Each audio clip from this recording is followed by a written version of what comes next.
Salut à tous, bienvenue dans cette nouvelle vidéo avec aujourd'hui la présentation de mes derniers achats en Blu-ray. Donc Blu-ray import, deux imports US que j'ai commandés sur Rakuten.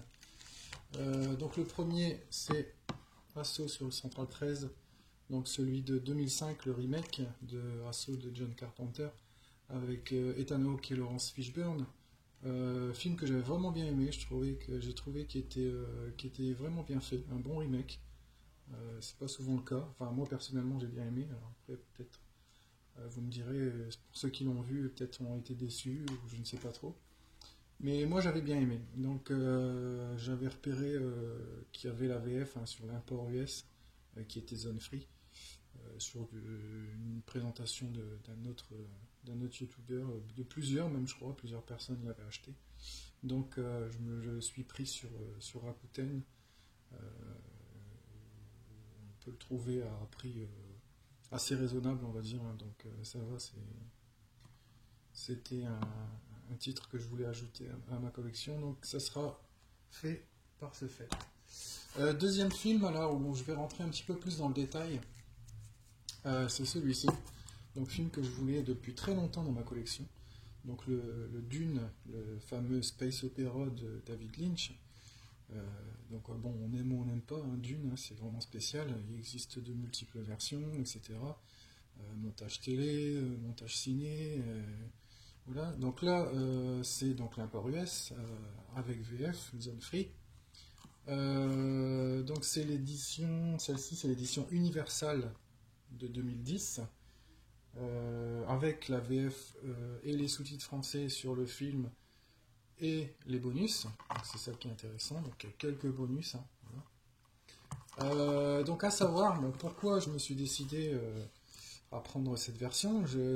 Dans un premier temps, je voulais acheter la fameuse édition qui était sortie en 2014, la 30e anniversaire, hein. C'était un coffret avec Blu-ray, DVD, version télé de 3 heures, version cinéma, des tonnes et des tonnes de bonus, donc j'aurais bien aimé celle-là, je la cherchais. Le problème, c'est que c'était très très cher. Donc, comme elle n'a pas été rééditée, elle est vendue à des prix de fou, quoi, genre 150 euros. Je l'ai même vu une fois 300 euros. Enfin, les gens qui l'ont et qui la vendent, voilà, pensent avoir le trésor, je sais pas, le trésor des 40 voleurs dans leurs mains, et ils veulent absolument le vendre à des prix complètement fous. Donc, ce qui n'est pas question pour moi d'acheter à ce prix-là. Donc, bon, je m'étais fait une raison de ne jamais avoir ce film dans ma collection. Et puis, je suis tombé sur un article où vraiment, c'était vraiment bien détaillé toutes les éditions qui étaient sorties. C'était à l'occasion de la ressortie du titre en 2017. Donc, en France, Movie Inside avait ressorti le film dans une édition slim, dans un boîtier slim carton. Là, donc, j'aimais pas du tout d'ailleurs, mais bon. À la rigueur, je me serais peut-être rabattu sur celui-là quand même. Donc avec quelques bonus, un peu moins que l'édition 30e anniversaire, mais un peu plus que cette édition US. Mais le problème, c'est qu'en lisant cet article, j'ai vu qu'il parlait, donc il y a l'édition 2008 d'origine, qui est encore trouvable, hein, parfois à prix pas trop exorbitant, l'édition française, hein, de 2008. Donc cette édition, le souci c'est que le master est vraiment pas terrible. Par contre, au niveau son, bon, on a la VO DTS Master Audio 5.1 et le VF 2.0, comme sur cette édition-là, hein. Au niveau son, on a la version originale en DTS Master Audio 5.1 et la VF 2.0. Sur l'édition Move Inside, donc, qui était ressortie en 2017, le problème c'est qu'ils ont rajouté un petit livret dans l'espèce de slim pack. Mais le problème, c'est qu'ils ont complètement supprimé la version 5.1. Donc il n'y a plus que du 2.0. Le master, c'est exactement le même que celui de 2008, donc il n'est pas terrible.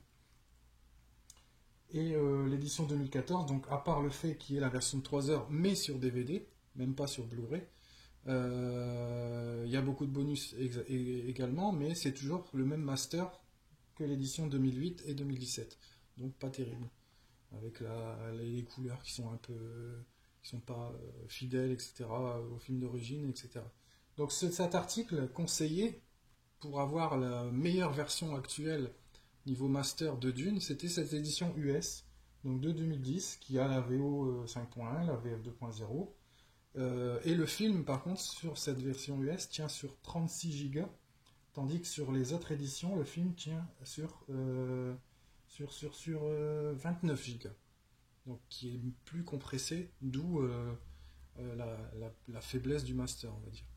Donc finalement, je me suis laissé tenter, je me suis dit, bon, tant pis pour la version de 3 heures, et puis ça sera peut-être finalement pénible de se taper 3 heures de Dune.